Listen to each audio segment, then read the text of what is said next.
Well, it's lovely to meet you. Thank you. Your hand. Lovely nice to see meet you too. And thanks for giving us your time. Well, let's talk about writing and the book. I mean, Lewis Carroll and A.A. Milne, famous children's writers, they've said, they're long dead, but before they died, they said that much of their inspiration came from telling their own children's stories, or, their nieces and nephews' stories, and it was kind of market research, and what went down with the kids was what they would then go and write and polish up. Does it work that way with you and your kids? Yeah, to a certain extent. I mean, I did read lots of books to my children before I wrote these books, and I did notice an incredible lack of inspiring stories specifically for girls, I think. I mean, that's really what made me want to write The English Roses, because I felt like all the girls in the stories, I mean, they didn't sort of speak for girls today. I mean, they were all about princesses who had to sort of passively sit around waiting for Prince Charming to come along and pick them up. And they didn't really have a voice. And they didn't really deal with, I mean, Snow White dealt with her jealous stepmother, but I mean, that's about it. And I would get to the end of a lot of these books and I'd look at my daughter and I'd go, does something bother you about this story? And she would always say, yeah, it never says whether the princess wants to marry the prince. What about Abdi then? I mean, what was your inspiration for that? My inspiration for that was, I mean, well, I love that sort of, that world, that genre, that Arabic world, 1001 Arabian Nights. It's very like a tale of the Arabian Nights. Ali Baba and the 40 Thieves, like that whole world. And I wanted, the story itself is based on a story that someone had told me about this man who, no matter what happened to him, no matter what obstacles he faced, and he would always look at this situation and say, I'm sure it's all for the best.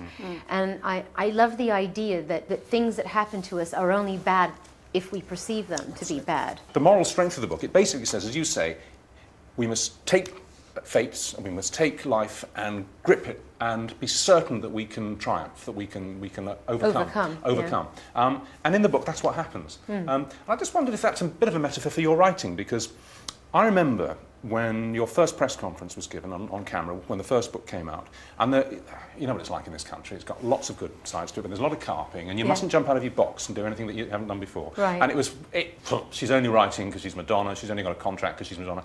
These are best-selling books around the world, aren't they? I mean, it's the #1 best-selling children's book now. So you must feel a fabulous sense of vindication. You must. You wouldn't be human not to.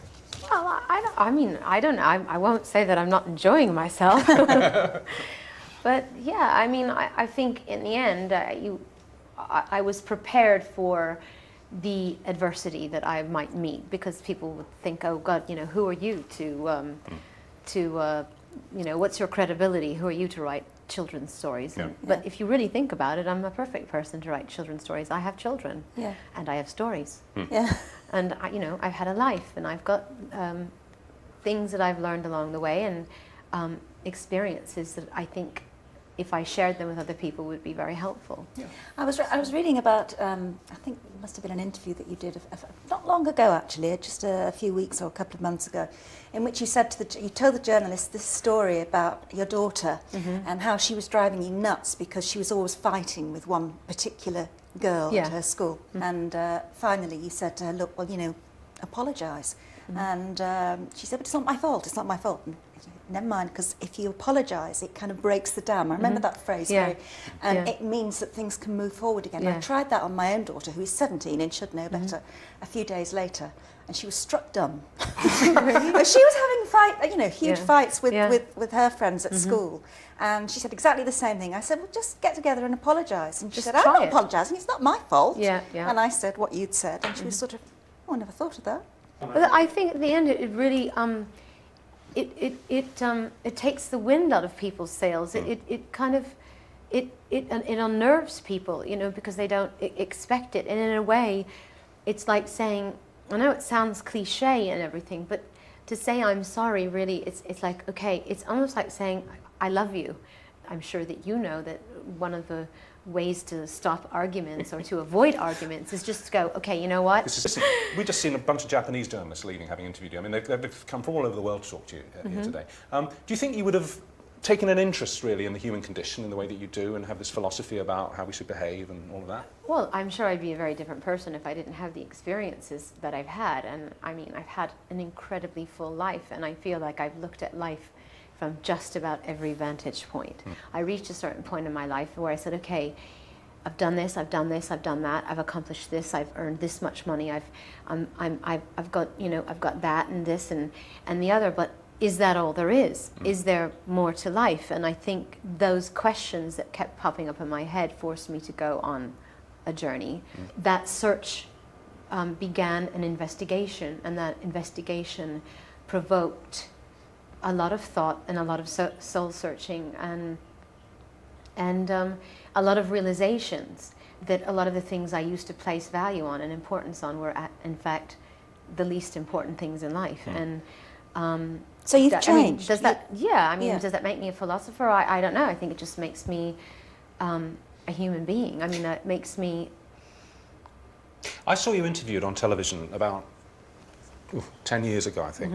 And I felt at the end of it that although I'd enjoyed the entertainment of the interview, I had no idea who you were. I had absolutely no concept of who this human being was. And yet there had to be something in there, and yet it was, you'd given a performance, you know. In this interview, I'm getting a much stronger sense of who you are, you know, the kind of person you are, which makes me feel that you must be a lot happier perhaps now than you were a few years back. There's no question that I'm a lot happier now than I was whenever you saw that interview. About 10 years ago. Yeah.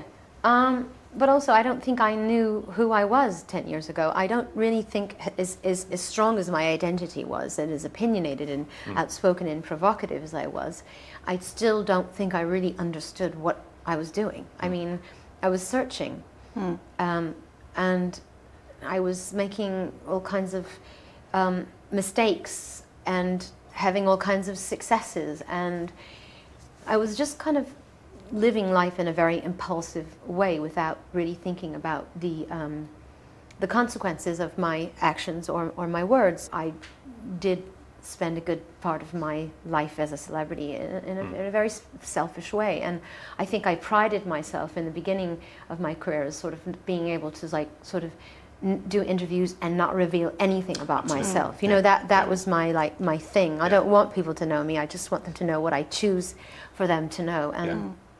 And then I realized that, in fact, the whole point of being famous, or the whole reason I've been given the gifts that I've been given, is so that I can inspire people, really help people on a deeper level.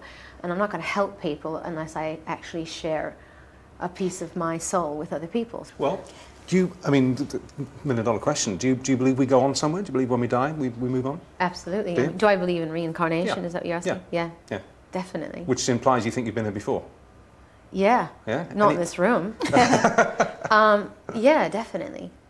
Yeah, definitely. Does it irritate you that you're constantly being written about in terms of your belief? It's not really even a faith, is it really, Kabbalah? It's a sort of it's a system of ideas and precepts, which you're fully entitled to hold. And yet it seems that on the whole it irritates, particularly the British media. Does that irritate you in turn? I don't. Yeah, I mean, I suppose so, because what I would really like it is for people to do their research and try to understand what it is that I'm studying, or what it is I'm attempting to understand. And if they did that, then they would have a completely different point of view. I wonder if the media would be as interested or irritated if I was studying existentialism. Maybe they would. I somehow doubt it. Well, I have an English husband, and I have lots of English staff, and but your American friends say that to you, because well, you know what? It depends. I think I go in and out of it, because sometimes my husband looks at me. He's like, "God, you sound so Midwestern right now. Let's go into the car. We got to go to the car. Oh my God, where's the car?" I think it depends on who I'm hanging around. Yeah, right. Yeah. But is England it then, do you think, for the foreseeable? I mean, is England going to be home indefinitely? It is for now. I mean, I must say I prefer living here than I do Los Angeles and New York, which is where we have other places. Why? What have we got that they haven't got? So I'm not surprised. I'm delighted that you say it. But, you know. Pubs, for instance. Yeah. Can you go to pubs? Can you? I do go to pubs. Yeah, and it's all right. You're not mobbed. Duh. No, we go to this pub that nobody goes to, and I'm not telling you where it is, because then everybody's going to go to it. So do you find that in England you've got a bit more, not anonymity, but people give you space in a way that they wouldn't if you were walking down Fifth Avenue? Absolutely. Yeah. I mean, London is a kind of much more mellower version of New York with a lot of, I mean, in New York, everyone's in your face. Even strangers who aren't interested in celebrities talk to you. They make comments about what you wear. They tell you to get out of the way. They steal your taxis. I mean, it's very in your face, New York. And there's charm in that. But sometimes it can be quite exhausting. And I walk or ride my bike everywhere here, and I love that, and I can't do that anywhere else. A lot of American celebrities and stars do say that about the English, and the Scottish and the Welsh and blah, blah, you know, but the Brits... Well, even the paparazzi have manners here. Have they? Which I'm very... Yeah, they do. I mean, I don't know if it's... I must be mixing with the wrong crowd. Well, I mean, they have manners in that if you say to them, well, that's has been my experience so far, knock wood, I hope this is real wood, not fake wood, if you say, okay, can you just take a few pictures and go, they do. They take a few pictures, they say thank you. Yeah. Hello, I mean, what paparazzi in America says thank you? And they leave. Yeah.